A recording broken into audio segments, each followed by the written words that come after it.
Nažalost, iz vremena kada je naš narod pripadao paganizmu, o njihovoj religiji nam je ostalo skoro ništa.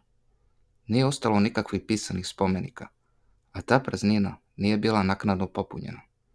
Kada su starinska verovanja, kultovi i božanski mitovi bili u punoj snazi. Izvori i sredstva za rekonstrukciju starinske slovenske religije jesu današnji religijski običaji, pravila i norme, verovanja, usmena tradicija, topografska i lična imena i rečnik. Osim u toponimiji kod Srba i južnih Slovena, drugih tragova Mokošinog ili Makošinog kulta nema. Na južnoslovenskom prostoru zabeleženi su sledeći toponimi sa osnovom mak ili mok: Makoše, Makoša, Mokošica, Moklište, Makoška, Makase, Makiš, Mekiš, Mikošinovac, Smokoša, Mokušica, Mokošica. Mokoša je kod istočnih Slovena boginja plodnosti, zaštitnica žena i ženskih poslova, posebno predenja. Mokoš su zamišljali kao ženskog kućnog duha sa velikom glavom i dugim rukama. Mokoša je noću tumarala oko seoskih kuća i prela.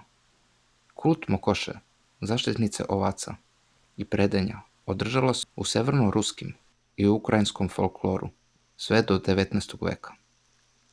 Vladimir I Veliki bio je veliki knez Kijeva, koji je prešao u hrišćanstvo 988. godine, a posle je pokrstio celu Kijevsku Rusiju, ali pre toga je bio pagan i obnavljao je stare idole Peruna, Dajboga, Horsa, Striboga, Simargla, Velesa i Mokoš. Ali kada je zatražio ruku od sestre vizantijskog cara Vasilija II, morao je da preuzme hrišćansku veru, pa se 988. godine krstio i uništio sve paganske spomenike i osnovao mnogo crkva.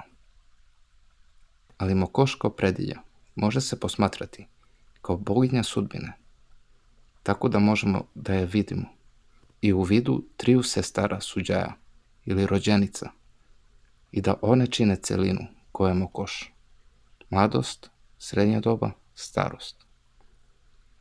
Zdenek Vana je smatrao da je Mokoša izvorno bila personifikacija vlažne ili mokre majke zemlje. Tako da postoji verovatnoća da je Mokoš, kao i drugi paganski bogovi, zapravo boginja jeseni, kao što je Morana boginja zime i smrti, Vesna boginja proleća i na kraju Lada boginja leta.